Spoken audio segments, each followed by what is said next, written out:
Kami Tuhan, hari ini kami datang menyembah-Mu. Hanya Engkau yang kami tinggikan dalam kehidupan kami. Tidak ada yang lain yang lebih tinggi daripada Tuhan dalam hidup kami. Ini deklarasi kami datang bukan hanya untuk ritual. Kami datang untuk mendeklarasikan, Engkaulah yang terutama. Engkaulah yang di atas segalanya. Ini kami Tuhan, kami datang bukan hanya bernyanyi di hari ini, tetapi apapun yang kami nyatakan dan kami terima, nanti kami akan aplikasikan dalam setiap hari dalam kehidupan kami. Kami rindu firman Tuhan itu hidup dalam hidup kami Tuhan. Ajari kami Roh Kudus, biar firman yang kami terima bukan hanya menstimulasi pemikiran kami, bukan hanya menjamah hati kami, tapi juga mengubahkan kehidupan kami. Ini kami Tuhan, pakai setiap kami, pakai hamba, pakai setiap kesaksian maupun firman untuk membawa pesan daripada Bapa sendiri. Tidak ada satupun yang terlewatkan, baik yang ada di tempat ini maupun sampai di live streaming manapun juga. Urapi setiap kami Tuhan, hanya di dalam nama Tuhan Yesus Kristus. Semua yang percaya katakan, amin. Shalom. Coba katakan kiri kanan sebelum Anda duduk, katakan Tuhan Yesus menyertai Anda. Silakan duduk. Sebelum saya berkhotbah pagi hari ini, temanya adalah provisi yang nyata, yaitu penyertaan Tuhan. Saya mau rindu memberikan oleh-oleh dari Eropa. Ini rekap dari mission trip yang terakhir yang ke Eropa.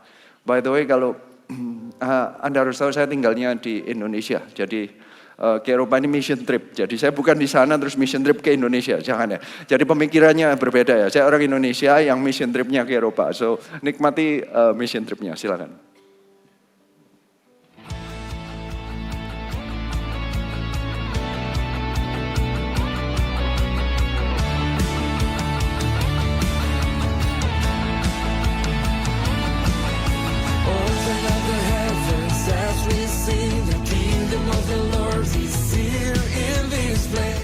I believe that if we are filled with the Holy Spirit, no matter who you are, people will listen to the Word of God through you. All the nations bless His name, the one and only name that reigns forever. We are for Him, not He is for us.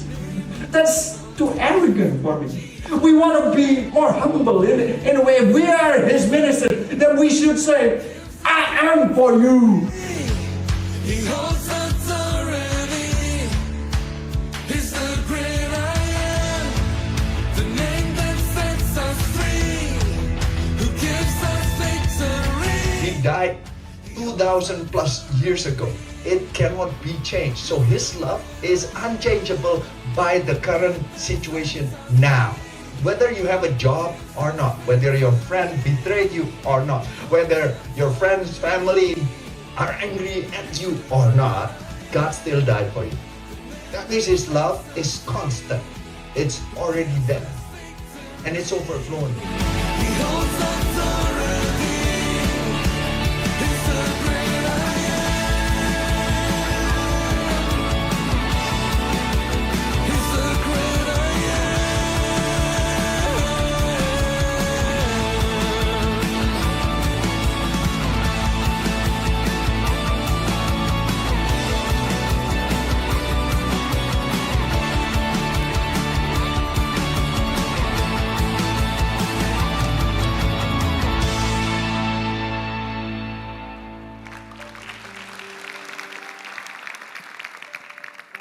Doakan tahun ini ada 2 gereja lagi yang kita akan buka. Sudah ada 3, 2 lagi, 1 di Eindhoven, 1 di Antwerp. Setiap gereja yang terbangun di Eropa bagi kami adalah mujizat. Karena bukan karena kemampuan manusia, terlalu banyak halangan, kesulitan, dan hal-hal yang harus terjadi hanya untuk membentuk 1 gereja aja. Sudah ada 3, itu bagi kami 1 mujizat. Ini juga nyata bahwa kalau kita jalanin visi kerajaan Allah, provisi Tuhan itu nyata. Seharian Saya ini berkhotbah mengenai profesi nyata yang dibuktikan dengan penyertaan Tuhan. Kelima ibadahnya adalah saya ambil dari 1 Samuel, mulai dari kehidupan Samuel sejak kecil sampai Saul. Nggak sempat ke Daud, baru Samuel sampai Saul gagal. Ini cerita dari keberhasilan maupun kegagalan seseorang dalam menjalani kehidupan. Menyatakan penyertaan Tuhan. Ini kelima-limanya yang pagi ini mengenai menjadi instrumen panggilan Tuhan. Saya akan langsung ke 1 Samuel 2. Mulai ayat 27. Ayat 27 berkata, seorang abdi Allah datang kepada Eli dan berkata kepadanya, beginilah firman Tuhan. Bukankah dengan nyata aku menyatakan diriku kepada nenek moyangmu ketika mereka masih di Mesir dan takluk kepada keturunan Firaun? Dan aku telah memilih dari segala suku Israel menjadi imam bagiku, supaya ia mempersembahkan korban di atas mezbahku, membakar ukupan dan memakai baju efod di hadapanku. Kepada kaummu telah kuserahkan segala korban api-apian orang Israel. Mengapa engkau memandang dengan loba kepada korban sembelianku dan korban sajianku yang telah kuperintahkan, dan mengapa engkau menghormati anak-anakmu lebih daripadaku, sambil kamu menggemukkan dirimu dengan bagian yang terbaik dari setiap korban sajian umatku Israel. Saya ceritakan sampai 27 sampai 30. Saya ini nggak pengen lewat setiap pesan Tuhan. Saya rindu untuk kita itu menikmati, kalau kita baca firman Tuhan itu kadang nggak boleh main ambil comot apa yang kita mau. Banyak kita gitu, apalagi kalau yang sudah lama jadi orang Kristen, merasa sudah baca Alkitab semua, jadi punya hak untuk pilih-pilih sekarang. Siapa di sini yang sudah jadi orang Kristen lebih dari 10 tahun? Sini nantang saya ini. Lebih dari 10 tahun orang Kristen. Sih lumayan banyak kan sih. Ini bahayanya kalau sudah 10 tahun ya kan, paling tidak baca Alkitab paling tidak 5 kali. Asumsi. Biasanya ini main comot. Sama-sama lah, kita juga sama-sama orang Kristen lama ya. Pinginnya langsung comot-comot. Padahal banyak. Saya ini memaksa diri untuk saya baca urut. Keluar lagi di dalam kondisi kita yang berubah. Ayat firman Tuhan itu berbicara lain. Yang Anda baca tahun lalu dengan Anda baca tahun sekarang, karena Anda berubah. Kalaupun semuanya sama, umur Anda nambah setahun, benar ya? Jadi ada perubahan kan? Dari perubahan itu, bisa-bisa ada ayat yang muncul, yang dahulunya tidak seberarti itu, sekarang lebih berarti. Tiba-tiba yang dulunya cuma lewat saja, tiba-tiba muncul. Makin saya pelayanan, makin saya menangkap konteks ini. Dulu saya lewatin ini kan cuma transisi. Ini ayat 27 sampai 30, tiba-tiba ada kata-kata seorang abdi Allah. Ini di masa Eli itu yang mestinya abdi Allah, di masa mestinya itu zamannya Eli itu parah-parahnya. Ini anaknya juga parah-parahnya. Ini nanti dijelasin itu ayat 30 terus betapa parahnya keluarga Eli ini. Saya ini sering dengar, gimana caranya saya bisa bertumbuh jika CG saya itu kurang baik. Gimana kalau saya ngelihat CGL-nya kurang baik, sponsornya kurang baik. Ini tiba-tiba muncul di hadapan saya. Seorang abdi Allah, di mana asumsi ini ya, ini CGL Anda itu Imam Eli-nya, sponsornya itu anak-anaknya Imam Eli. Itu parah, oke. Parah. Kok ya ada abdi Allah yang datang tuh? Kok ya ada firman Tuhan yang tetap nyampe itu? Tetap itu ada suara Tuhan. Tuhan itu gak butuh kita sebenarnya. Tuhan itu gak butuh pelayan Tuhan sebenarnya. Kalau dipakai, puji Tuhan. Bertindaklah sebaik mungkin. Tetapi jika kami yang pelayan Tuhan ini gagal, Tuhan tetap bisa nyampein firman-Nya enggak? Bisa. Jadi enggak ada alasan kalau Anda berkata, saya enggak bertumbuh di CG ini karena CG-nya A, B, C, D. Tuhan tetap bisa memakai Anda. Tuhan tetap bisa berbicara kepada Anda. Jadi katakan sebelah-sebelah, enggak ada alasan kalau enggak ke CG. Loh iya kan? Loh ya, karena Anda bilang enggak enak, ke CG-nya enggak bertumbuh. Firman-Nya kurang ini. Sekurang-kurangnya kan enggak sampai separah ini. Saya enggak tahu ini parah banget sih. Yang pertama adalah diomongin sama Tuhan, Imam Eli, kamu tuh tak pilih jadi imam karena keluarga, karena lahir kamu tuh aku pilih, keluargamu aku pilih. Jadi bukan karena kehebatan Eli, jadi mestinya Imam Eli tahu, saya ini gak sehebat itu. Kok bisa sesombong itu? Ternyata karena apa? Dia tuh menggagalnya karena melihatnya dengan loba. Ada orang-orang yang pelayanan, melihat dengan loba, apa maksudnya loba di sini? Ini saya berbicara mengenai orang-orang yang lama bergereja. Ya. Pelayanan lagi, Imam Elinya loh ya. Ini saya switch dari kondisi yang jelek, pelayanan yang enggak terlalu baik. Tapi tiba-tiba ini sebagai pelayannya. Kenapa pelayannya enggak berubah-berubah? Karena pelayannya cara pandangnya berbeda. Mungkin dia merasa baik karena apa? Dia pelayanan setiap hari. Boro-boro setiap minggu, setiap hari dia pelayanan. Kerjaannya, tinggalnya mungkin di daerah Bait Allah atau tabernakel lah. Zaman itu belum ada Bait Allah. Dekatnya tabernakel. Dia tuh kerjanya setiap hari itu persembahan. Dengernya itu doa, ibadah, nyanyian, pujian. Ini orang Kristen sejak lahir. Oke? Kenapa kok bisa luput? Kenapa dia sampai dikatakan bahwa suara Tuhan tidak terdengar? Gak bisa dengar suara Tuhan. Yang mestinya kepala malah mendengarkan dari seorang abdi Allah. Gak disebutkan abdi Allah ini siapa, tapi Tuhan bisa pakai siapapun. Bahayanya, kenapa saya tidak bisa mendengar suara Tuhan lagi? Kenapa saya selalu ragu-ragu? Mungkin karena selama ini dalam pelayanan, apapun yang terjadi itu carinya benefit. Loba itu apa? Untung ya. Loba itu profit ya. Loba itu, jadi Anda tuh nyarinya keuntungan. Kalau Anda nanya gini, saya ke gereja untungnya apa? Saya pelayanan untungnya apa? Saya ke CG untungnya apa? Bahaya nggak? Bukannya itu point of view-nya Imam Eli? Makanya Anda nggak dengar-dengar suara Tuhan. Kalau Anda datang dengan mencari keuntungan, Anda datang lihat CGL-nya loh. Saya bisa belajar apa dari dia? Nyari keuntungan. Ngelihat orang aja sudah mau dipakai. CGL-nya aja mau diperas. Saya dapat belajar apa dari dia? Gak bingung untuk saya datang membantu. Bukan. Pilihannya loba. Pikirannya loba. Kalau pikiran loba, Anda gak akan dengar suara Tuhan. Katakan sebelah-sebelah. Jangan mikir loba doang. Bahaya, biar Anda ingat gitu ya. Loba itu soalnya jarang dipakai. Jarang kan? Maaf Pak, sorry harganya cuma sekian, saya nggak dapat loba. Anda nggak mungkin ngomong kayak gitu ya.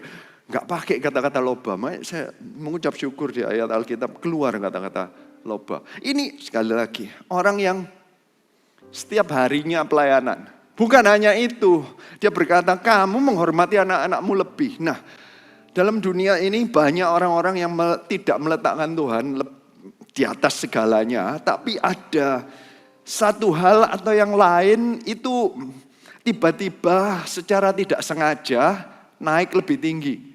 Anda ngakunya, loh tapi saya pelayanan. Iya, tapi kehidupan sehari. Sekali lagi ini orang pelayanan. Tapi Imam Eli itu tahu anak-anaknya itu separah apa. Entah nggak ditegur atau dianggap biasa. Di sebelumnya ada yang 1 Samuel 1 sih. Ada Hana lagi berdoa, dilihatin Imam Eli. Saya milih langsung ke Imam Elinya karena nanti karakternya kebanyakan seharian ya. Ada Hana juga, ada Elkana juga. Imam Eli itu ngelihat Hana berdoa, berdoanya itu cuman komat kamit. Dia nggak dengar suaranya. Tahu kesimpulannya Imam Eli itu apa? Kamu kok mabuk sih? Itu kan tanda-tanda. Jadi bagi Imam Eli banyak orang yang datang ke gereja itu sambil mabuk. Karena anaknya juga begitu. Sebiasa itu. Ada orang yang benar-benar berdoa aja, dia nggak mabuk. Mau cerita anak, 1 Samuel itu indah. Cerita dan yang saya tangkap itu, saya ini sudah baca berkali-kali, tapi kali ini saya baca banyak sekali yang harus saya khotbahkan. Makanya saya diminta poinnya jangan banyak-banyak. Sebenarnya banyak, ini aja nggak masuk poin. So, ini baru pembukaan mestinya. Pembukaannya adalah jangan sampai kita ini jadi keluarga Imam Eli. Gara-gara kebiasaan mikirnya loba dan meletakkan sesuatu yang lebih tinggi. Saya baru ngeliat di salah satu sosial media, orang yang paling kaya di dunia mengurutkannya apa prioritasmu dalam kehidupan. Rumah, makanan, Tuhan, duit. Ya kalau engkau paling kaya sih gak mikirin duit ya kan. Jadi yang dia sudah dapat gak perlu. Tapi yang dia pikir rumah, makanan, Tuhan, baru duit. At least dia mikirin Tuhan ya kan. Kalau orang Kristen pasti kan. Tapi mungkin enggak orang Kristen itu tidak meletakkan Tuhan yang paling atas. Tapi lebih menghormatin anak daripada Tuhan. Lebih menghormatin bisnis daripada Tuhan. Lebih menghormatin hutang daripada Tuhan. Lebih menghormatin pertengkaran karena Anda benci dengan seseorang. Anda enggak datang ke gereja.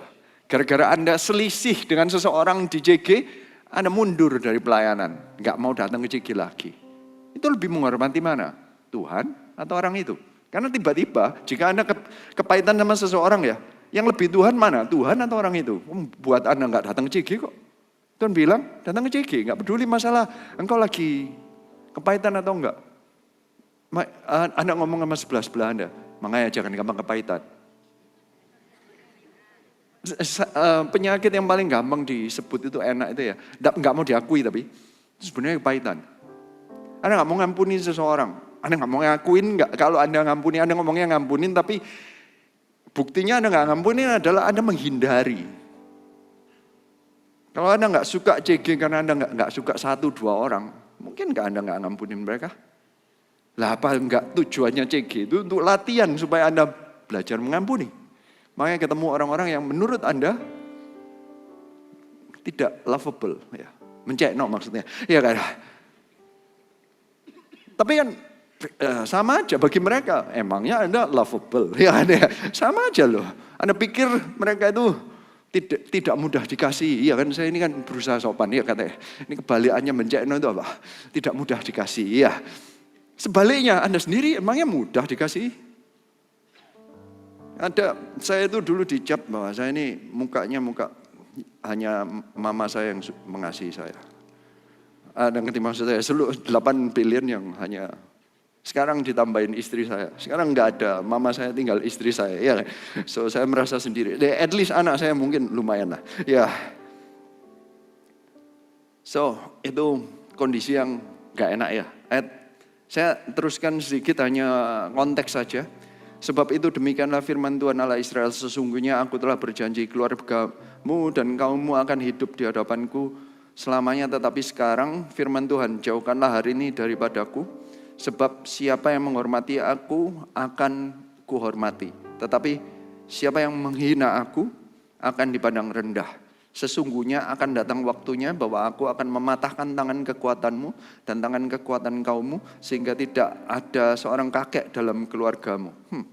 Ancamannya menakutkan. Maka engkau akan memandang dengan mata bermusuhan kepada segala kebaikan yang akan kulakukan kepada Israel. Dan dalam keluargamu tidak akan ada seorang kakek untuk selamanya. Tetapi seorang daripadamu yang tidak kulenyapkan dari lingkungan mezbahku akan membuat matamu rusak dan jiwamu merana. Segala tambahan keluargamu akan mati oleh pedang lawan. Inilah yang akan menjadi tanda bagimu. Yakni apa yang akan terjadi pada kedua anakmu ini, Hofni dan Pinehas. Pada hari yang sama keduanya akan mati. Dan aku akan mengangkat bagiku seorang imam kepercayaan yang berlaku sesuai dengan hatiku dan jiwaku. Terdengar seperti Saul dan Daud ya. Dan aku akan membangunkan baginya keturunan yang teguh setia, sehingga ia selalu hidup di hadapan orang yang kuurapi. Kemudian siapa yang masih tinggal hidup dari keturunanmu akan datang sujud menyembah kepadanya dan meminta sekeping uang perak atau sepotong roti, dan akan berkata, tempatkanlah kiranya aku dalam salah satu golongan imam itu supaya aku dapat makan sekerat roti. Langsung datangnya hukumannya parah. Mati barengan, nggak ada yang mati muda, nggak ada kakek, berarti keturunannya selalu cut short.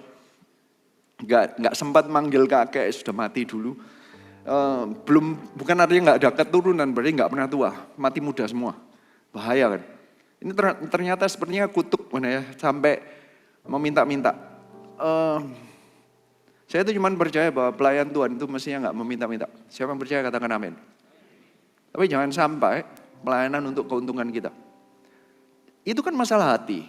Ini ditunjukkan di Alkitab, menunjukkan yang paling parah. Pelayanan dipakai untuk keuntungan. Yang membuat gereja di Eropa turun itu adalah orang-orang di Eropa merasa bahwa gereja itu tidak pernah hanya memikirkan dirinya sendiri. Itu mulai ada virus ini sudah mulai makin lama, karena ini dari iblis yang merencanakan supaya gereja dan pelayan Tuhan itu mikirin loba, mikirin diri sendiri. Datang untuk pelayanan bukan untuk Tuhan, padahal itu kan sepertinya klise. Mestinya pelayanan kan untuk Tuhan, tapi kalau pelayanan dipakai untuk gimana caranya saya itu enak, bahaya. Pelayanan itu selalu ada pengorbanan. Jika pelayanan itu seenak kita, bahaya nggak? Namanya bukan pelayanan. Akhirnya kalau kita buat pelayanan sebagai keuntungan kita, datangnya Tuhan berkata, engkau nggak menghormati aku nggak akan menghormati kamu. Provisi itu datangnya dari kita menghormati Tuhan. Siapa yang percaya katakan amin.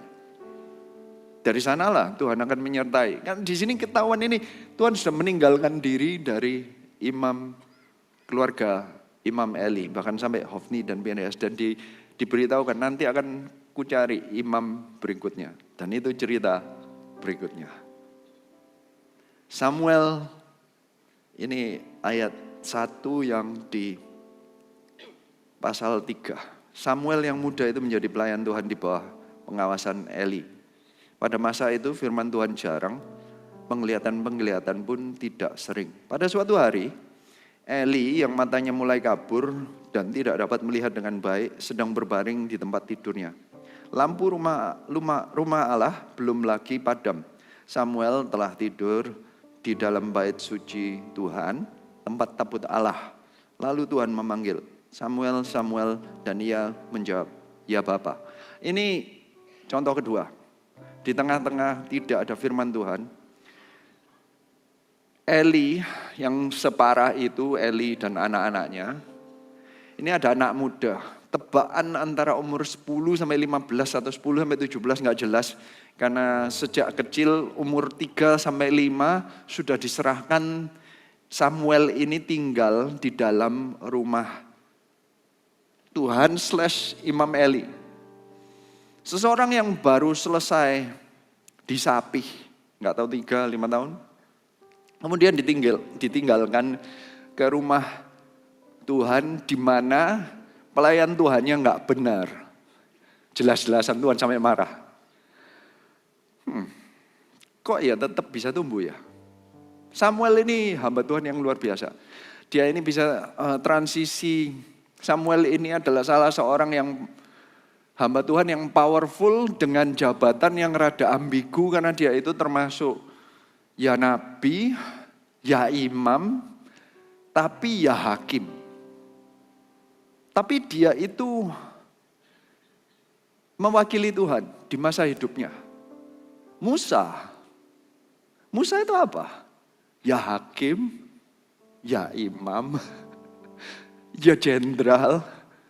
Ya, kadang ya kalau ditunjuk itu gak penting posisi, benar gak? Banyak di antara kita itu bingung dengan posisi. Kalau ditunjuk posisi gak mau, itu satu ya. Kebalikannya, kalau sudah ditunjuk sombong.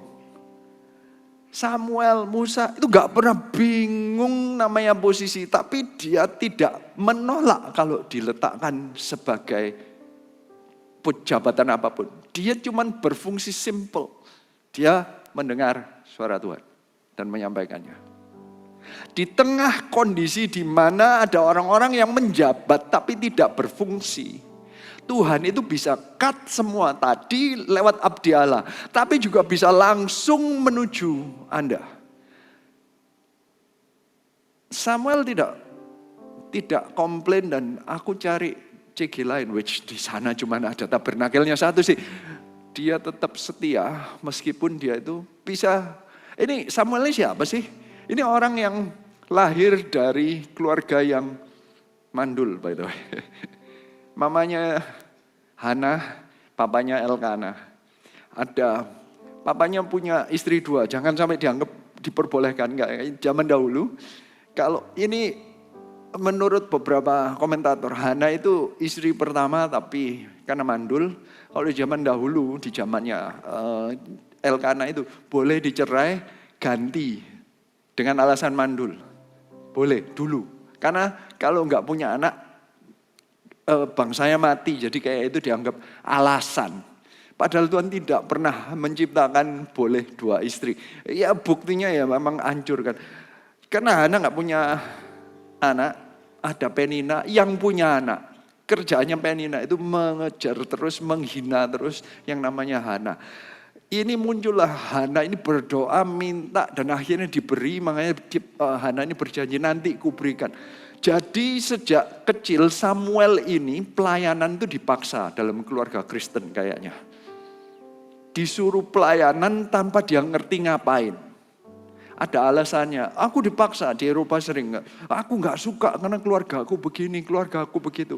Tapi itu kan cuma alasan. Buktinya Samuel ini mestinya bisa alasan gak? Dia itu sejak lahir ditinggal di keluarga yang gak benar. Bisa dia ngomong ini kacau keluarganya. Dia tahu keluarganya Eli kacau dan ada firman Tuhan dari abdi Allah yang mengatakan bahwa ini kacau. Jadi sejak kecil dia diusir dari keluarganya, ditinggal, didatengin setahun sekali doang. Dia cuma teriak, mending aku di rumahmu Pak. Ma, aku ikut kamu aja. Ini keluarga hamba Tuhan tapi gak benar. Gak komplain itu. Kita bisa gak tumbuh di tempat yang gak sebaik itu? Ya, tapi kalau tumbuhnya di gereja yang luar biasa, mengucap syukurlah. Jangan cari alasan dan jangan cari kesalahannya. Di antara ini tempat indah banget, oke? Makin kalau Anda datang ya biasa Anda datangnya terlambat. Itu berarti Anda tidak menikmati kami. Kalau di Eropa tuh carinya susahnya sama mati. Nyari bisa cari tempat ibadah yang baik dan tepat. Di posisi yang tepat itu butuh 6 bulan, kalaupun dapat, kalaupun bagus nanti mahal banget. Aduh, kalau dapat yang seindah ini, terus Anda anggap enteng, ya Anda yang rugi. Terus Anda nemu lagi salahannya. Gak enak ininya lah. Anda bukan Samuel. Kalau Samuel, dia bisa komplain gak? Bisa, dia komplain keluargaku meninggalkanku. Aku ditaruh di keluarga gak benar. Ini apa ini tuh? Enggak, sama sekali. Dia tetap pelayan. Dia rajin bahkan tidur berbaringnya itu di tabut Allah. Carinya Tuhan. Ini orang yang punya alasan. Dia dari keluarga yang layak enggak dia itu sebenarnya? Enggak. Mestinya yang keturunannya Eli itu yang mestinya berhak untuk mempersembahkan korban. Dia ini memang keluarga Lewi meskipun tinggalnya di Efraim, tetapi dia keluarga yang bukan dekat. Ini yang bukan utama. Dia bukan pilihan utama. Dia hasil kemandulan. Dia ini dibuang keluarga. Kelihatannya seperti itu. Atau dipersembahkan. Dia ini disuruh pelayanan karena mamanya yang janji. Bukan dia sendiri. Kayaknya terpaksa dan terbuang. Tuhan ini bisa itu pakai orang seperti ini. Jangan komplain lah, masa lalu, kondisi, gak ada alasan. Alkitab penuh dengan orang-orang yang kondisinya tidak pernah kondusif untuk enak. Dari kondisi ekonomi lah, kondisi keluarga lah, kondisi rohani, gak enak itu ya tetap itu Tuhan bisa munculkan. Jika Anda masih alasan lagi, itu cuma alasan. Anda alasannya cegelnya kurang baik, khotbahnya gak pas, ini nanti gak tepat, cara berjumpanya gak tepat. Ini ada yang komplain. Kalau saya ke negara lain diomongnya, ini kan approach-mu di negaramu. Sampai di sini, ini kan gerejamu, itu kan alasan semua. Apapun yang terjadi, gak pernah Alkitab itu memperdebatkan karena tekniknya kurang baik, makanya Eli jatuh. Bukan, selalu pilihan manusia. Samuel tumbuh bukan karena tekniknya hebat, tapi karena dia milih untuk mendengarkan suara Tuhan. Meskipun di Alkitab itu penuh dengan kata-kata meskipun. Meskipun saya sekarang jadi ahli. Kalau Anda ahli bisa menemukan dalam kondisi sekarang Anda ini kurang sempurna apa. Saya bisa melihat bahwa meskipun Samuel itu kondisinya gak sempurna. Coba bandingin kehidupan. Coba Anda lahirnya di Samuel. Anda milih mendengar suara Tuhan atau tidak? Terserah Anda. Dia tetap tinggal, tidur dekat hadirat Tuhan. Dia bisa memilih untuk mencari Tuhan. Pilihlah untuk tetap pelayanan. Pilihlah untuk tetap baca Alkitab. Pilihlah untuk datang ke CG. Enak nggak enak tempatnya. Mereka problem atau enggak. Itu kan urusannya Eli. Nggak ada urusannya sama Samuel. Dia ngerti. Sejak kecil pun dia ngerti. Kenapa Anda yang malah menghakimi orang. Orang seperti ini gak layak menjabat ini. Bukan urusannya. Samuel itu kalau dengar dia ini anak yang tinggal bareng. Berarti dia tahu separah apa. Bukan cuma yang di luarnya yang diperformakan oleh Hofni dan Pinehas dan Imam Eli. Dia dengar apa yang didiskusikan. Dia mendengar apa itu artinya menjadi bapak yang jelek. Dia mendengar anak yang kurang ajar sama papanya. Dia milih untuk tidak ngikutin yang jelek. Kok hebat ya? Dari mana? Sejak kecil ngikut mereka. Kok gak ketularan ya? Orang yang dekat sama Tuhan gak ketularan penyakit. Sepertinya ada antivirus yang bisa kuat. Makanya baca firman Tuhan dengan jangan comot-comot ngikut aja. Anda hargai firman Tuhan. Ini enggak, firman Tuhan ini enggak. Saya mestinya bawa Alkitab. Lupa bawa ini nanti yang ibadah 2. Jadi ya saya bawa. Firman Tuhan ini enggak terkontaminasi. Manusia pilihan. Firman Tuhan enggak. Anda bisa dengar sendiri. Tuhan itu ternyata bisa pakai siapapun. Itu poin pertama. Visi Tuhan bisa memakai siapapun. Tidak bisa ditebak. Samuel bukan pilihan utama. Anak kecil tidak. Mestinya tidak. Tidak yang paling pandai, masih muda banget. Kok ya Tuhan bicaranya sama Samuel? Saya suka ayat 4. Lalu Tuhan memanggil Samuel, dan ia menjawab, ya Bapa. Sebentar. Kata-kata ya Bapa ini Samuel menganggap ini Tuhan atau Eli? Sebentar, kan terus saya. Lalu berlarilah ia kepada Eli. Serta katanya, ya Bapa, bukankah Bapa memanggil aku? Tetapi Eli berkata, aku tidak memanggil, tidurlah kembali. Lalu pergilah ia tidur. Bentar, berarti Samuel nganggap siapa bapaknya? Eli. Dia tahu nggak Eli itu jelek? Kenapa dia tetap manggil Bapa? Karena Bapa itu posisi, dia mengerti. Dia nggak bingung bapaknya baik atau jelek. Bapa tetap Bapa. Hormatnya tetap terjadi. Ada orang-orang yang kepahitan dengan segala alasan. Apalagi orang Eropa alasannya. Karena keluargaku gak benar, karena keluargaku percaya Tuhan tapi gak benar, makanya terus menjauhi Tuhan. Bapak gak jadi bapak lagi, dibuat alasan hanya untuk berontak. Samuel tidak ada kepemberontaannya. Dia itu bisa fokusnya itu kepada Tuhan itu. Kalau Bapa ya tetap Bapa. Dia bisa tunduk kepada Bapa padahal Bapanya Bapa yang gak baik. Tuhan bisa pakai loh orang-orang yang tumbuhnya di tempat-tempat yang kurang sempurna. Apalagi kalau di tempat yang sempurna atau lebih baik. Mengucap syukurlah Anda kalau tumbuh di CG yang hidup, di gereja yang hidup seperti ini. Oh, I've seen yang lebih parah. Saya sudah melihat yang lebih parah. Saya keliling Eropa soalnya. Saya ketemu orang-orang yang dari gereja lain. Mereka ceritain apa yang terjadi di yang sebelumnya atau gimana. Wah, mengucap syukurlah kalau Anda di gereja ini. Oh, kita bukan sempurna. Paling enggak kita enggak mikirin loba. Salah ya, itu loba. Bedakah? Jadi yang berarti yang lain ya. Katakan ke sebelah-sebelah, saya mengucap syukur saya di GMS. Ada yang enggak mau ngomong? Ya, enggak apa-apa. Nanti kalau Anda pergi barengan sama saya baru kerasa kalau ngelihat gereja lain. Saya bisa pilih gereja manapun saya keliling soalnya. Saya tetap milih kembali ke GMS. I choose. Saya memilih untuk melayani gereja ini. Saya memilih, bukan karena gereja ini sempurna. Tapi saya mengucap syukur Tuhan membangkitkan atau memakai saya di gereja ini. Ayat 6, dan Tuhan memanggil Samuel sekali lagi, Samuel pun bangunlah. Lalu pergi mendapatkan Eli serta berkata, ya Bapa, bukankah Bapa memanggil aku? Tetapi Eli berkata, aku tidak memanggilmu anakku, tidurlah kembali. Samuel belum mengenal Tuhan, firman Tuhan belum dinyatakan kepadanya, dan Tuhan memanggil Samuel sekali lagi. Untuk ketiga kalinya, ia pun bangunlah. Lalu pergi mendapatkan Eli serta katanya, ya Bapa, bukankah Bapa memanggil aku? Lalu mengertilah Eli bahwa Tuhanlah yang memanggil anak itu. Sebab itu berkatalah Eli kepada Samuel, pergilah tidur, dan apabila ia memanggil engkau, katakanlah berbicaralah Tuhan, sebab hamba-Mu ini mendengar. Maka pergilah Samuel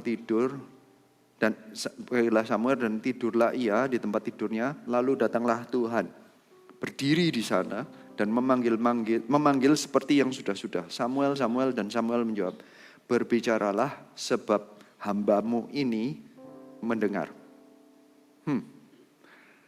Samuel dikatakan belum terlalu kenal. Saya mengucap syukur.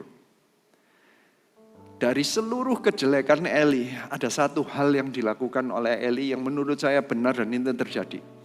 Adalah mengkonekkan siapapun yang dididik menuju Tuhan. Kenapa kita butuh connect group? Karena kita itu butuh untuk ada orang yang lebih baru, kita arahkan. Bukan karena kita lebih hebat, karena buktinya Eli nggak hebat sebenarnya. Tapi tugasnya cuma gitu, oh itu Tuhan. Cuman gitu, kita ini cuma menunjuk, apa sih gunanya hamba Tuhan? Saya ini tugas saya di sini cuma, saya mau mengarahkan Anda kepada Tuhan. Khotbah saya nggak seperti gitu. Yang penting ada pulang ke rumah adalah Anda mencari Tuhan. Kalau Anda mencari Tuhan, tugas saya selesai. Kalau Anda pulang mencari loba, tugas saya problem. Kalau Anda pulang mencarinya pekerjaan, ini problem. Pekerjaan itu sesudah Anda cari Tuhan. Loba itu sesudah Anda mencari Tuhan. Kalau Anda mencari kesembuhan bukan cari Tuhannya, problem. Datang ke ibadah, siapa lagi yang mengarahkan ke Tuhan kalau bukan gereja dan bukan CG? Satu-satunya yang mengarahkan kepada Tuhan, it's our job, church. Untuk membawa kepada Tuhan. Jangan pernah malu kalau Anda mengkhotbahkan mengenai Tuhan dan membawa orang kepada Tuhan. Jangan di water down datang ke CG untuk cari apa? Pertemanan, untuk cari makanan, untuk cari hobi. Karena Anda berkata, bosan aku kalau datang ke CG kok ngomonginnya kok gereja terus, visi Tuhan terus. Siapa lagi yang ngomong? Kalau Anda gak ngomong, abdi lain yang dipakai. Kalau Anda gak ngomong, Samuel yang dibangkitkan. Tuhan akan cari orang yang akan setia terus ngomong sama Tuhan. Cari Tuhan. Paling tidak Eli menyelesaikan satu hal. Dia berkata itu Tuhan. Gereja ini yang bisa menunjukkan itu Tuhan. Gereja ini yang berkata dengarkan suara Tuhan. Gereja ini yang selalu Apa sih fungsinya CG? Bukan untuk mencari pertemanan. Gereja itu membantu Anda saat Anda nggak bisa dengar yang lainnya. Kita yang tidak mempunyai masalah yang sama dengan Anda bisa berkata, Tuhan itu ngomong ini loh Tuhan. Arahnya Tuhan itu ke sana. Kalau Anda sendiri lagi ada masalah, ada kadang nggak bisa mendengarkan suara Tuhan. Ada Eli, meskipun nggak sempurna, Eli aja bisa ngomong itu Tuhan. Dengarkan suara Tuhan. Saya ini mengucap syukur, Samuel ini memberikan contoh luar biasa. Siapa yang bisa dipakai Tuhan? Ini poin kedua, bagi yang mengutamakan Tuhan. At least Eli menunjukkan kepada Samuel di tengah-tengah problem ini, Tuhan itu yang utama. Poin kedua, memberi diri. Saya suka kata-katanya Samuel yang berkali-kali, ya Bapak. Dia memberi diri enggak? Dia lari dulu, bang, lagi tidur, lagi capek. Mungkin seharian dia yang disuruh, namanya yang paling muda kali ya. Yang anak-anaknya yang di Pinehas ini kan ketahuan kerjaannya itu, wah parah deh. Pokoknya untuk loba sendiri, menggemukkan diri, jadi gendut-gendut, habis gitu main dosa seksualnya tinggi banget. Jadi nggak mungkin ngurusin. Jadi siapa yang ngeluarin sampah? Itu tebakan saya Samuel. Di tengah-tengah kecapeannya, dia saat tidurnya, dipanggil, dia bangun berdiri. Usaha nggak cari Tuhan? Ada yang ngomong, sorry go, saya luput, nggak saat teduh karena capek. Samuel ya capek. Dipanggil bangun dia. Dipanggil dia lari, cari. Melalui Eli kah? Dia lari, dia 3 kali. Bukannya ngomong nggak ngomong gitu loh. Dia nggak marah, nggak. Terakhir masih tetap 3 kali dikecewakan. Dia tetap itu ngikutin dan saya ini mengucap syukurnya penundukan dirinya Samuel. Coba Anda perhatikan. Makanya Samuel dipakai Tuhan kan. Ini sejak kecil kelihatan. Dia tahu sekali lagi. Eli bukan pemimpin yang baik. Bukan bapak yang sebaik itu. Gak sempurna yang parah maksudnya. Tapi waktu diberitahu oleh Imam Eli, nanti ya pergilah tidur, apabila ia memanggil engkau, katakanlah berbicara Tuhan sebab hambamu ini mendengar. Coba waktu Samuel benar-benar dipanggil, apa jawab Samuel? Berbicaralah sebab hambamu ini mendengar. Ya taat itu. Saya ini sering ditanyain, gimana saya bisa taat sama cegel saya? Cegel saya itu gak sempurna. Cegel saya itu ada problem A, B, C, D. Ternyata setidak sempurnanya cegel, kalau ngarahin ke Tuhan, Anda ikutin aja ya. Karena Tuhan yang sempurna, siapa yang percaya katakan amin. Tuhan lo tetap lo bisa pakai, kalau dia jabatannya tetap jabatannya, entah pemimpin entah apa, tetap bisa pakai. Kalau ngarahin ke Tuhan, ya jangan niru hidupnya. Tapi kan kalau arahannya menuju Tuhan, ya tetap dilakukan lah. Jangan nawar terus gitu loh. Kalau memang arahnya ke Tuhan, gak usah pusing. Ini kalau Anda ikutin ini, Anda nggak gampang bertengkar dan kepahitan dalam pelayanan. Anda berkata, wah pemimpinku gini gitu. Ya dia ngarahin ke Tuhan nggak? Anda pikirnya kan gitu. Kalau ngarahinnya ke Tuhan, ikutin aja, nggak usah pusing. Ada orang yang bertanya, gimana caranya saya bisa tunduk? Orangnya kayak begini. Dia lu mintanya tuh, misalnya CG-nya dimulai itu dipagikan jadi 6:30. Lu kita ini sudah biasa jam 7. Mana bisa saya ngomong, ini ngerti ya, ini simple sekali. Dia gak mau tunduk. Karena cegel saya ini memajukan tanpa dengerin saya. Wah, gimana saya bisa tunduk? Ya 6:30 itu cari Tuhan apa enggak? Iya, doa tambahan. Nyari Tuhan kan? Kenapa kamu gak mau tunduk? Ya kan dia maksa kita kan masih kerja. Dia tuh gak peduli sama jemaatnya. Dia gak peduli sama sponsornya. Hah? Gak peduli atau ini orang yang cari Tuhan loh? Emangnya dipaksa? Emangnya kalau kamu gak datang 6:30 kamu dihukum 10 tahun di penjara? Enggak kan? Terus kenapa kamu gak mau dengerin? Ya cuman kamu aja gak mau tunduk.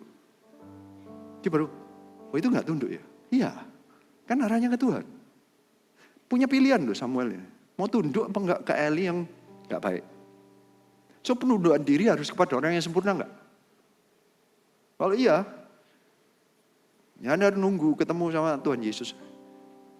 Gitu aja loh. Ada Yudas Iskariot. Ini orang yang sempurna. Tuhan yang sempurna jadi manusia. Yudas Iskariot masih nggak tunduk itu. Jadi kalaupun sempurna, Anda punya DNA persis kayak Yudas Iskariot atau enggak? Coba bayangin gini.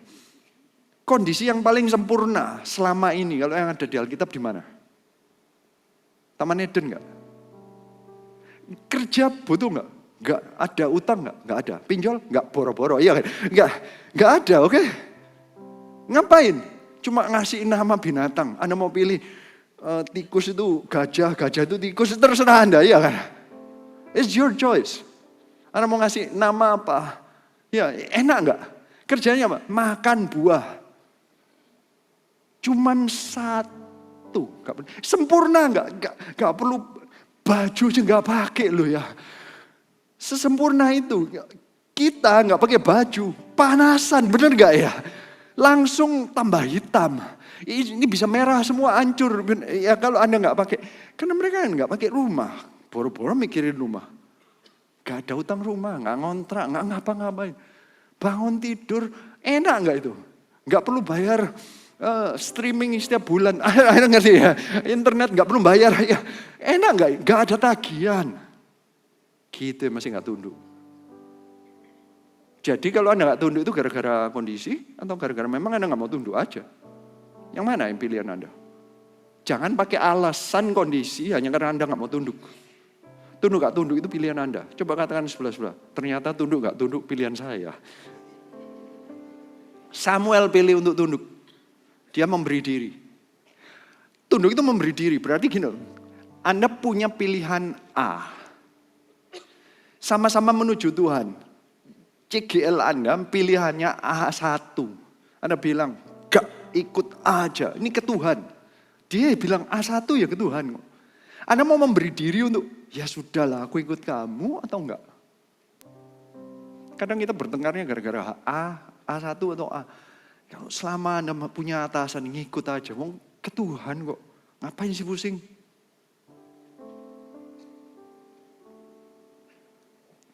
I don't think saya bisa selesai semua. Lalu berfirmanlah Tuhan kepada Samuel, ketahuilah aku akan melakukan sesuatu di Israel. Sehingga setiap orang yang mendengarnya akan bising kedua telinganya. Pada waktu itu aku akan menepati kepada Eli segala yang aku firmankan. Yang kufirmankan tentang keluarganya dari mula sampai akhir. Sebab telah kuberitahukan kepadanya bahwa aku akan menghukum keluarganya untuk selamanya karena dosa yang telah diketahuinya. Yakni bahwa anak-anaknya telah menghujat Allah sehingga tetapi ia tidak memarahi mereka. Sebab itu aku telah bersumpah kepada keluarga Eli bahwa dosa keluarga Eli tak akan dihapuskan dengan korban sembelihan atau dengan korban sajian untuk selamanya. Samuel tidur sampai pagi. Kemudian dibukanya pintu rumah Tuhan. Samuel segan memberitahukan penglihatan itu kepada Eli. Tetapi Eli memanggil Samuel, katanya, Samuel, anakku. Jawab Samuel, ya Bapak. Sebentar. Saya berhenti di sini. Dia sudah didengar. Dia sudah dengar, oke? Cerita ini bakalan dihukum. Tuhan gak suka ini, gak menghormati anaknya. Pokoknya anaknya kurang ajar. Ya semuanya parah ya. Waktu hormatnya hilang gak? Hebat ya Samuel. Anda bisa gak tetap menghormati CGL, pemimpin apa hamba Tuhan, padahal Anda pernah melihat kelemahan mereka? Bukan karena mereka itu sempurna, tapi karena jabatan yang Tuhan berikan. Waktu Anda meletakkan itu, Anda menghormati Tuhannya yang memberikan jabatan, bukan orangnya. Kalau Anda melihat orangnya, berarti Anda sedang menyembah manusia. Kalau Anda melihat posisinya, sekali lagi, kalau Imam Eli masih membawa Samuel mendekat kepada Tuhan ya, kalau membuat dia menjauh, jangan diikutin, benar ya. Ini kan selama ini Imam Eli bertindaknya ke Samuel itu membawa kepada Tuhan. Jadi saya bukan ngomong bahwa, oh biarin hamba Tuhan, ikutin aja. Bukan gitu loh. Kalau hamba Tuhannya membawa menuju kepada Tuhan, ya diikutin aja meskipun dia gak sempurna. Siapa yang percaya katakan amin. sampai separah itu sudah tahu hukumannya. Bahkan yang diajak omong Samuel, bukan lagi Imam Eli. Karena Imam Eli gak bisa dengar lagi. Samuel, dia gak sombong dan berkata, kamu manggil-manggil aku anak, aku yang dengar. Gak kayak gitu. Gak ada kurang ajarnya sedikit pun. Gak merasa, aku kan sudah punya, gak tahu ini CGL Anda mungkin gak lulus sekolah Alkitab. Anda yang lulus sekolah Alkitab. Anda yang sudah pernah dengerin itu, sudah pernah punya posisi ini itu, mungkin Anda dulu jatuh tapi Anda ngelihat siapa anak muda ini. Mau ngajarin aku lebih pintar. Yang mana? Atau Anda tetap manggil ya Bapak? Hebatnya Samuel, makanya dia jadi hamba Tuhan besar. Dia tahu posisi, makanya dia waktu di posisi, dia dihormatin orang. Karena dia menghormatin posisi waktu dia masih muda. Kalau Anda gak pernah benar terhadap pemimpin Anda. Kalau Anda nanti jadi pemimpin, ya lihat aja kalau bawaan Anda nggak ada yang benar. Kalau Anda bisa tunduk, lihat aja nanti waktu Anda jadi pemimpin, isinya orang-orang yang tunduk sama Anda. Seperti ada tabur tuainya, Samuel membuktikannya. Dia tahu pemimpinnya nggak benar pun, dia tetap hormat. Ya Bapak, hebat. Kata Eli, apakah yang disampaikannya kepadamu? Janganlah kau sembunyikan kepadaku. Kiranya beginilah Allah menghukum engkau. Bahkan lebih daripada itu, jika engkau menyembunyikan sepatah kata pun kepadaku dari apa yang disampaikannya kepadamu. Lalu Samuel memberitahukan semuanya itu kepadanya dengan tidak menyembunyikan sesuatu pun. Kemudian Eli berkata, dia Tuhan, biarlah dia diperbuatnya apa yang dipandangnya baik. Separah-parahnya Eli, at least dia mengakui bahwa Tuhan itu berkuasa. Dan Samuel makin besar. Tiba-tiba ayat itu, sekarang Anda mengerti kenapa tiba-tiba ada kata-kata Samuel makin besar. Karena dan Tuhan menyertainya dan tidak satupun firman-Nya yang dibiarkannya gugur. Karena Anda ngelihat sikap hatinya sejak muda, kelihatan hatinya Samuel betapa luar biasanya. Maka taulah seluruh Israel dan sampai Beersheba bahwa kepada Samuel telah dipercayakan jabatan Nabi Tuhan. Dan Tuhan selanjutnya menampakkan diri di Silo, sebab ia menyatakan diri di Silo kepada Samuel dengan perantaraan firman-Nya dan perkataan Samuel sampai ke seluruh Israel. Kelima poinnya.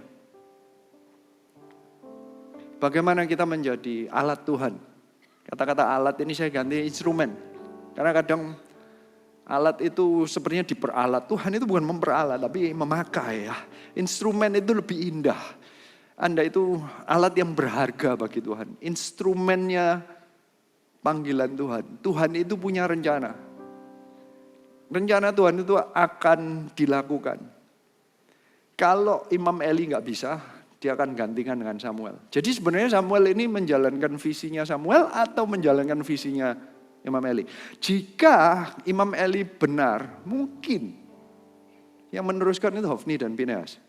Hofni, salah satu. Meskipun kata-katanya Hofni itu artinya lumayan jelek. Hofni dan Pinehas tidak indah. Samuel itu Tuhan mendengar, indah. Karena Samuel itu doanya Hana. Samuel lahir itu Tuhan mendengar. Makanya dikasihin Samuel. So indah sih sebenarnya kata-katanya. Menjadi panggilan Tuhan itu ternyata, menjadi instrumen panggilan Tuhan itu ternyata butuh 4 ini. Pengertian bahwa visi Tuhan bisa memakai siapapun. Tidak peduli asal-usulnya kayak apa. Kondisinya seperti apa. Bisa komplain atasan kurang baik, keluargaku kurang baik, kondisi kurang baik. Tapi ternyata Tuhan tetap bisa pakai. Yang kedua, yang bagi dia, yang dipakai Tuhan ini, yang mengutamakan Tuhan. Dia tahu kalau ini arahnya kepada Tuhan, dia ikutin. Dia gak peduli kondisinya itu baik buruk, yang nyuruh apa, baik buruk. Dia tahu dia bisa memilih yang mana yang ke arah Tuhan diambil.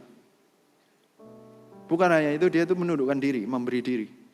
Dia selalu manggil, ya Bapa, ya Bapa, ya Bapa, ya Bapa. Baik itu kepada Bapa di surga maupun kepada pemimpinnya yang gak sempurna. Kalau Anda gak bisa tunduk kepada pemimpin yang gak sempurna, mana mungkin Anda bisa mendengarkan suara Tuhan? Karena Tuhan itu gak bisa dilihat. Yang bisa dilihat selalu diwakili dengan orang-orang yang tidak sempurna yang ada di bumi ini. Tuhan sedang menunjukkan, apa sih kebutuhan CG? CG itu latihan. Ada orang-orang yang gak mau datang ke CG. Pikirnya Anda bisa dengerin suara Tuhan sendiri. Are you sure? Kalau di CG aja, yang ngarahin ke Tuhan Anda gak dengerin. Di luar sana, Anda mau dengerin siapa? Anda pikir Anda bisa dengerin suara Tuhan sendiri? Nggak mungkin. Memberi diri latihan. Samuel ini memberi diri latihan dari umur 5 sampai umur nggak tahu 12, 15. Dia latihan mendengarkan pemimpin yang kurang baik sehingga Tuhan berkata, dia ini mau dengar, dia mencari aku. Pakai, memberi diri. Menundukkan diri itu nantinya membawa engkau lebih tajam mendengar Tuhan. Memberi diri, menundukkan diri. Dan yang terakhir, kalau Anda ngikut visi Anda sendiri, bayangin jika pemikiran, kira-kira visinya Samuel apa? Kalau menurut saya pinginnya adalah, aku pingin pulang. Kalau aku nanti sudah dewasa, ya aku pulang lah. Pinginnya, tapi kan ada visi Tuhan yang besar. Visi Tuhannya startnya dari dia enggak? Enggak, visinya mulai dari Hana dan Eli gabungan. Eli karena gagal, Hana karena diberi. Kira-kira Samuel itu lahir di Hana gara-gara apa? Karena Tuhan tahu nanti Eli gagal. Jadi kadang kehidupan Anda itu cadangannya orang lain. Anda bukan pilihan utama. Pilihan utamanya mestinya Eli dan anak-anaknya. Mestinya dari dulu dipilihnya sejak zamannya Lewi. Dipilih dulu, Pinehas dipilih dulu, sampai Eli gagal, dikeluarin Samuel. Kadang hidup kita ini cuma cadangan. Saya tahu saya ini cuma cadangan. Eropa ada GMS karena cadangan. Karena gereja yang di sana ada yang sudah tidak lagi memikirkan Tuhan lagi. Mikirnya loba, mikirnya mengutamakan bukan anak, tapi dirinya sendiri. Udah ngapain ke gereja? Ngapain dengerin suara Tuhan? Ngapain beragama? Tuhan sudah makin lama makin diperkecil, tidak dihormati. Yang tidak dihormati akhirnya Tuhan akan membangkitkan orang-orang yang nggak jelas, mestinya yang nggak asli, mestinya bukan yang paling layak, bisa yang paling muda. Gereja yang paling kecil salah satunya adalah GMS di Eropa. Tapi Tuhan bisa pakai asal kita tetap mendengar suara Tuhan. Saya belajar untuk tetap menundukkan diri, karena saya tahu saya cuma cadangan. Sehingga akhirnya kita dipakai lebih besar. Kalau Anda mendengarkan visi Anda sendiri, Anda dipakai ya untuk diri Anda sendiri. Visi Tuhan itu bagi Samuel, zamannya Samuel, tiba-tiba sampai Israel. Kapan pemikiran seseorang yang hasil kemandulan mamanya kok tiba-tiba dipakai untuk seluruh Israel? Gak pernah ada ambisi, gak kepikiran. Kita nggak pernah memikirkan bahwa visi Tuhan itu jauh lebih besar daripada apapun yang kita pikirkan. Kadang kita tuh mikirkannya cuman yang kecil-kecil. Pokoknya bisnis saya, pokoknya kontrakan saya di bulan depan, pokoknya saya dapat kerjaan, pokoknya ini lo bisa bayar hutang. Itu semua cuman kecil, di tengah-tengahnya itu semua masalah. Ini ada masalah yang lain. Ya, tapi Tuhan punya rencana yang lebih besar. Anda tinggal mau apa enggak? 1000 gereja 1 juta murid itu visi yang lebih besar daripada Tuhan. Kalau Anda tetap memikirkan yang kecil, Anda nggak mungkin tumbuh. Contoh deh, kalau Anda olahraga, Anda biasa, misalnya ini push up 5 kali. Target Anda setiap kali ya 5 kali. Karena Anda pikir ya 5 kali. Kira-kira kalau itu kan melatih dada, kira-kira dadanya makin besar nggak? Ya enggak, kalau setiap hari Anda cuma 5 kali. Kalau mau makin besar, Anda punya target, saya ingin sampai 30 kali. Setiap kali dari 5 ke 6 ke 7 ke 8 sampai 30. Ya nanti Anda akan sebesar yang Anda pikirkan. Nantinya Anda akan mencapai maksimum. Kalaupun ternyata nggak bisa 50, paling nggak 25. Jika Anda mikirnya 5, ya Anda akan tetap di 5. Tapi kalau Anda mikir 30, mungkin Anda sampai 20. Mungkin Anda sampai 25. Kalau Anda mikirnya cuman Pokoknya kontraan. Anda datang ke gereja carinya loba untuk Anda, benefit untuk Anda, profit untuk Anda. Anda nggak akan besar. Samuel datang, Tuhan mau apa? Israel. Orang yang kayak gini dipakai besar. Hari ini, visi itu selalu ada hubungan dengan provisi. Provisi dari Tuhan selalu ada hubungan dengan visinya Tuhan, bukan visi Anda sendiri. Mau dapat provisi Tuhan, ya ikuti visinya Tuhan. As simple as that. Banyak orang yang gak mau adjust, tapi Tuhan gak mau merubah, mengadopsi, mengambil visinya Tuhan, tapi Anda memaksa Tuhan yang memberkati mau Anda. Anda mau main dominan, lebih dominan mana Anda sama Tuhan? Ya kuat-kuatan aja. Eli yang rada dominan ya ngaku ya biarin Tuhan melakukan apa yang dia mau. Cerita berikutnya ya benar-benar terjadi yang sesuai kehendak Tuhan. Jadi kira-kira kehendakmu atau kehendak Tuhan yang bakalan terjadi? Siapa yang ngaku kalau ini kehendak Tuhan yang bakalan terjadi ya coba angkat tangan. Kalau ya ikutin visi Tuhan lah. Visi Tuhan jadikan semua bangsa murid Yesus. Jadi kalau Anda nanya, kenapa gereja kita kok selalu kok jiwa-jiwa? Ya karena itu kehendak Tuhan. Jangan nanya lagi ya. Jangan sampai Anda sepertinya rada negatif itu. Kenapa sih GMS ini kok selalu jiwa-jiwa? Ya, karena itu kehendak Tuhan. Saya ini cuma mau ngakui di hadapan Tuhan, kehendakmu yang terjadi Tuhan. Emangnya Tuhan nggak mau memberkati? Iya, bagi Tuhan itu memberkati itu urut memberkati duit itu urutan yang gak pernah bingung Samuel mengenai duit. Yang mikirin duit dipotong sama Tuhan. Siapa yang mikirin duit? Siapa yang mikirin makanan? Hofni Pinehas. Eli. Dipotong gak sama Tuhan? Dari yang besar diperkecil gak? Diperkecil kalau mikirin visi diri sendiri. Tapi yang mikirin visi Tuhan diperbesar. Suara Samuel didengar sampai Israel. Seorang basically yatim piatu dipakai untuk didengar seluruh Israel. Anda mau dipakai Tuhan besar? Jalankan visi kerajaan Allah. Semua bangkit berdiri. Provisi Tuhan itu selalu, nanti kelima-limanya dibuktikan oleh ayat Alkitab bahwa ada kata-kata Tuhan menyertai. Tuhan menyertai. Provisi Tuhan itu gak pernah tiba-tiba Tuhan beri, Tuhannya gak sertai. Karena pembawa berkat atau yang memberi provisi itu akan selalu barengan dengan kita. Bahkan di Yohanes 14 ayat 16 dikatakan, aku akan minta kepada Bapa dan aku akan memberikan kepadamu seorang penolong yang lain supaya ia menyertai kamu selama-lamanya, yaitu Roh Kudus. Hari ini hari Pentakosta. Ini juga penyertaan Tuhan. Nanti saya akan berdoa juga supaya kita semua mau disertai Tuhan. Tetapi sebelum minta tanda provisi Tuhan, saya rindunya adalah kita semua memikirkan, apakah kita mau menjadi orang yang dipakai oleh Tuhan? Apakah kita mau datang kalau Tuhan memanggil? Jadikan semua bangsa murid Yesus. Anda datang kepada Bapa, padahal yang manggil kelihatannya kan gak sempurna. Anda mau datang dan berkata, ya Bapa. Apakah Anda mau memberi diri? Kita nyanyikan satu lagu, kita berdoa. Bagimu Tuhan seluruh hidupku, pakailah Tuhan bagi kemuliaan-Mu,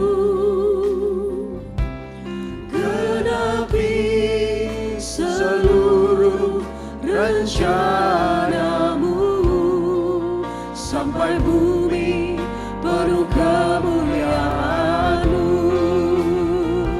Bagimu Tuhan seluruh hidupku, pakailah Tuhan bagi kemuliaan-Mu, genapi seluruh rencana-Mu, sampai bumi penuh kemuliaan-Mu. Semua tundukkan kepala.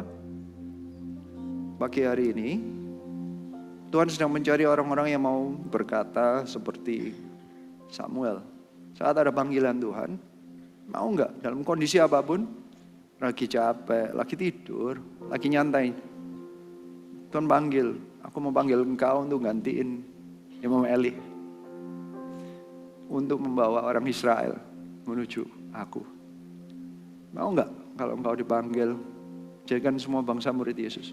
Mau enggak engkau dipanggil? Bangun yuk 1000 gereja 1 juta murid. Ujung-ujungnya yang dapat keuntungan adalah kita sendiri. Kita dipakai lebih besar daripada yang kita bayangkan.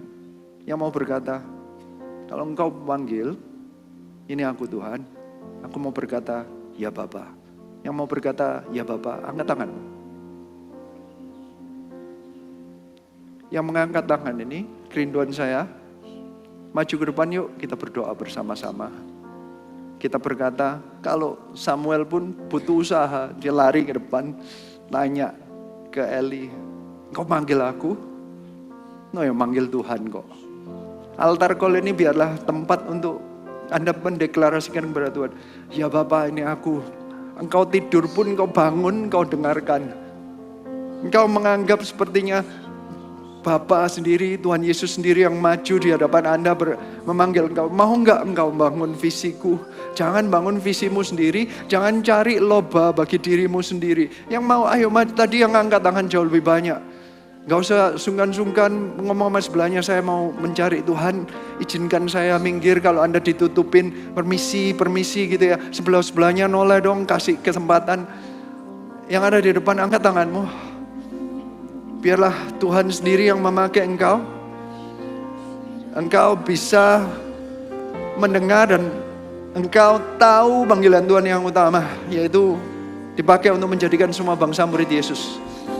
Di tengah jalan, dalam penyertaan Tuhan, saya percaya apapun yang engkau butuhkan, nanti Tuhan akan berikan. Karena provisi yang terutama adalah penyertaan Tuhan. Dan penyertaan Tuhan itu nyata. Di zaman ini penyertaan Tuhan itu melalui Roh Kudus. So kami berdoa, bagi yang nggak angkat tangan pun, karena ini hari Pentakosta, biarlah mengingat hari Pentakosta yang mau dipenuhi Roh Kudus lagi, yang mau mendapatkan baptisan Roh Kudus, angkat tanganmu. Ini adalah bukti penyertaan Tuhan. Hari ini kami berdoa, curahkan Roh Kudus-Mu atas mereka. Biarlah penyertaan Tuhan nyata atas mereka di dalam nama Tuhan Yesus Kristus. Yang mengangkat tangan orang-orang sebelahnya, doakan, ayo saling mendoakan. Biarlah saat ini juga baptisan Roh Kudus turun atas setiap orang yang di tempat ini. Yang ada di depan, para pendoa ayo tumpang tangan. Gak ada satupun yang terluputkan. Biarlah setiap tumpangan tangan itu, saat itu juga Roh Kudus memenuhi, menyertai di dalam nama Tuhan Yesus Kristus. Receive the Holy Spirit. Terima urapan Roh Kudus dalam nama Tuhan Yesus Kristus. Koralaba syadaraba, penuhi setiap kami Tuhan. Kami rindu hidup kami untuk kemuliaan-Mu. Pakai kami Tuhan di dalam nama Tuhan Yesus Kristus.